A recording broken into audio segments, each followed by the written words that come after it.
Il y a à peu près un mois, les orthodoxes éthiopiens et érythréens fêtaient Timket, l'équivalent de l'Épiphanie.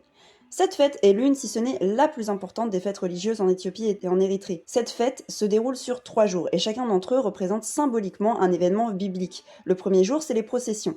Les prêtres portent ce qu'on appelle des tabos, ce sont des répliques symboliques de l'Arche d'Alliance, soit un coffre qui a été créé par Moïse selon les instructions de Dieu. Ces tabous en question seront ensuite amenés jusqu'à des points d'eau, donc des bassins, des rivières. Ensuite, le deuxième jour, l'eau du bassin en question sera bénie et la foule présente pourra y rentrer pour renouveler ses vœux.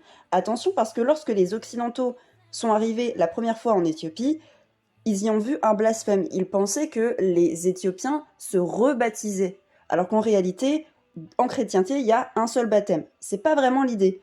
En réalité, cette fête, c'est plus une occasion de renouveler ses vœux de pureté, ou en tout cas de se rapprocher de Dieu. Mais c'est pas un deuxième baptême. C'est une mauvaise traduction, en fait, baptême. Le troisième jour, le troisième et dernier jour, est consacré à la fête de l'archange Michel.